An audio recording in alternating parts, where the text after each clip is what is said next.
مثال کے طور پر اگر کوئی شادی کا موقع آ جائے، اگر کوئی خوشی کا موقع آ جائے، اگر کوئی تہوار کا موقع آ جائے تو عورتیں مہندی لگانے کی بڑی شوقین ہوتی ہے۔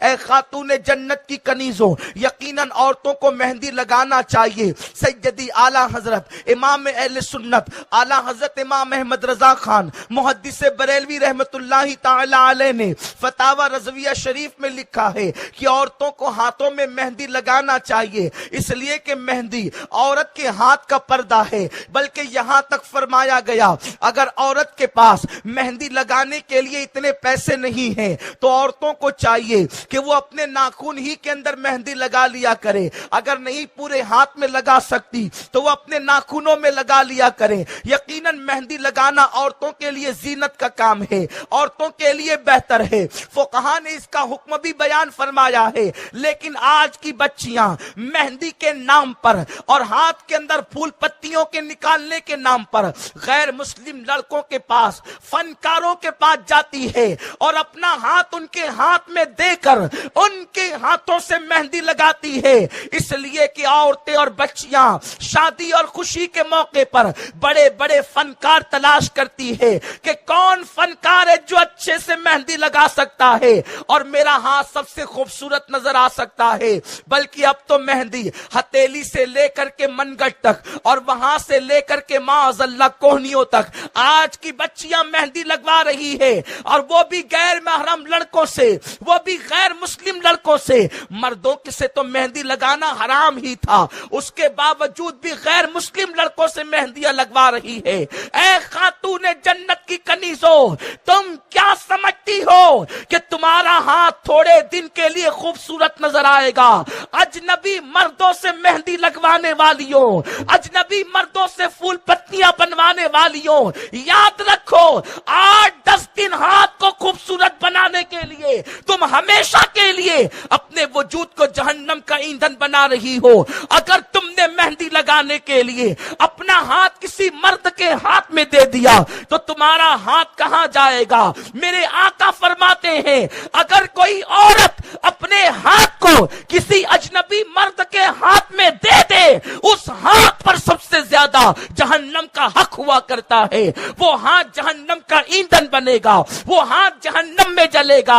اے خاتون جنت کی کنیزوں، اپنے نرم نازک جسم پر رحم تو کرو، اپنے کمزور جسم پر رحم تو کرو۔ تھوڑی دن کی عشرت کے لیے، تھوڑی دن کے زینت کے لیے، چند دن کی زینت کی خاطر تم اپنے آپ کو جہنم کا ایندھن بنا رہی ہو۔ میرے پیارے آقا صلی اللہ علیہ وسلم کی کنیزوں، مجھے بتاؤ تو صحیح، آخر تم اپنے جسم میں وہ طاقت کہاں سے لاؤ گی کہ اللہ کے عذاب کو برداشت کر سکو، خدا کے عذاب کو برداشت کر سکو؟ نادانو سنو، تم پتھر سے زیادہ مضبوط نہیں ہو، لیکن ایک مرتبہ اللہ کے رسول صلی اللہ تعالی علیہ وسلم نے مولا کائنات علی مرتضیٰ سے فرمایا، اے علی جاؤ اور وہ جو پہاڑ نظر آ رہا ہے اس پہاڑ سے کہنا کہ اللہ کے رسول نے فرمایا کہ کچھ پانی اپنے اندر سے نکالو اور پانی نکال کر کے دے دو۔ مولا کائنات علی مرتضیٰ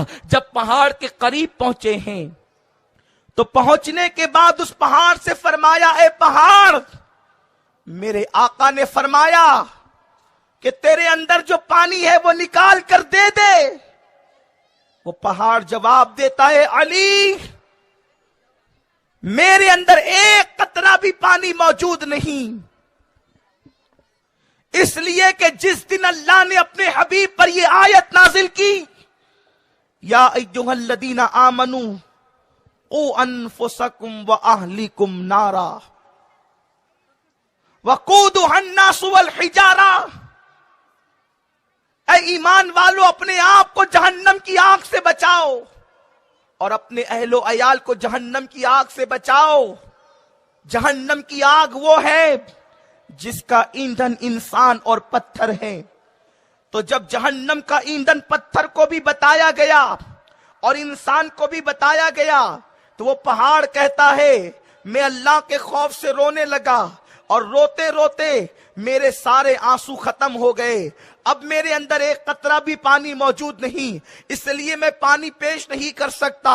اے خاتون جنت کی کنیزوں، اے میری بہنوں، اپنے کمرے میں چپکلی کو دیکھ کر ڈر جانے والی میری بہنوں، ذرا سے اللہ اکبر پیاس کے قطروں کو آنکھ کے اندر برداشت نہ کرنے والی میری بہنوں، جس عذاب کو سننے کے بعد پہاڑ رونے لگتا ہے، جس عذاب کو سننے کے بعد پہاڑ آنسو بہاتا ہے اور ایک ایک آنسو کو ختم کر دیتا ہے، اے میری بہنوں، جس عذاب کو پہاڑ برداشت نہ کر سکے، جس عذاب کو پتھر برداشت نہ کر سکے، پتھر جس عذاب کو سن کر رونے لگے، اے میری ماؤں اور بہنوں، اے میری قوم کی بیٹیوں، اس عذاب کو تم کیسے برداشت کر سکو گی؟ آخر کیا ضرورت ہے کہ کسی مرد ہی سے مہندی لگوائی جائے؟ آخر کیا ضرورت ہے کہ ہاتھوں میں پھول اور پتیاں ہی بنوائی جائے؟ یاد رکھو، تم سادہ مہندی بھی لگا سکتے ہو، اور زیادہ سے زیادہ اگر بہت شوقی ہے تو کسی لڑکی سے لگوائی جائے۔